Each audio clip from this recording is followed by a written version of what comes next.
In the name of Allah, the Beneficent, the Merciful. Hello everybody, how are you doing? Would be doing great by the mercy and grace of Almighty Allah. My name's NA Saqib. I'm your IELTS and spoken English trainer and student visa consultant. I've been training the students and professionals at the platform of Genius Institute, Lahore for the last 21 years. Dear friends, today we're going to record something about IELTS speaking part 3. You know that part 3 comes after part 2, and a part 2 is all about a cue card. And in the cue card, you have got the bullet points, you got to speak on that. There is a paper and pencil given to you for making notes, brainstorming session. It's all over. Now, there is a term of you have to speak on that cue card for 2 minutes consecutively.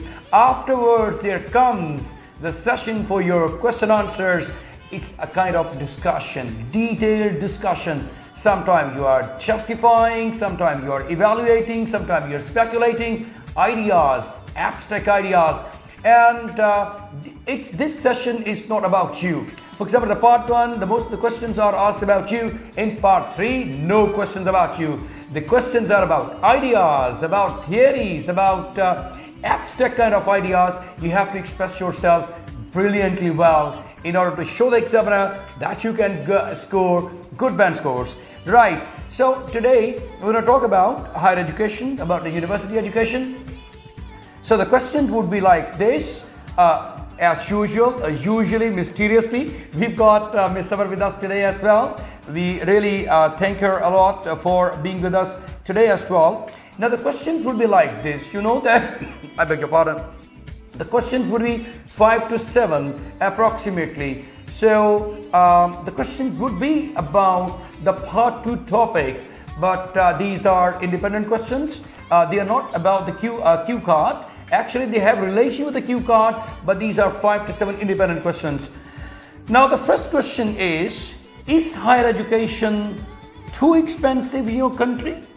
Well, I think it is very costly to go into the higher education in my country because they recently hiked their prices up, making it extremely difficult for some people to afford it. On the other hand, spending a lot of money on education is worth every penny, and I think no one is guaranteed to get, a good job straight after completing their graduation. Excellent. And you know that in some countries there is a free education. Should all the students pay for their education in your country, and why? Yes, I think students should be entitled to get free higher education, especially if they can't afford the fee and they have good grades. For example, in many countries, if I talk about Europe, they are offering free education for their students who are good at, who have good grades. This will develop more interest. This will encourage them to get more education. Absolutely fine. You know, free education is the fundamental.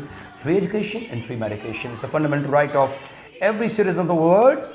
And which is more important to you, research or teaching, and why? Actually, it's a tough question to answer because I think both are equally important, and I think that for those who prefer research, they enter the programs like completing their M.Phil degree or PhD. This will develop more understanding of the subject and their research skills. That's great. And now, should students spend their summer vacation, and how did you spend your summer vacation? Yes, in my opinion, I think students should spend their long summer vacation very wisely. They have more than 2 months during their holidays, and I think they should spend them while doing some kind of part-time job and some kind of volunteer work as a volunteer. If I talk about myself, I have traveled a lot, and I have read many books and visited my grandparents, and now I am planning to go to the Italy and taking a graphic design course. Graphic designing, you're going to be in line with the future trends, inshallah, and you're going to have wonderful future and career, inshallah.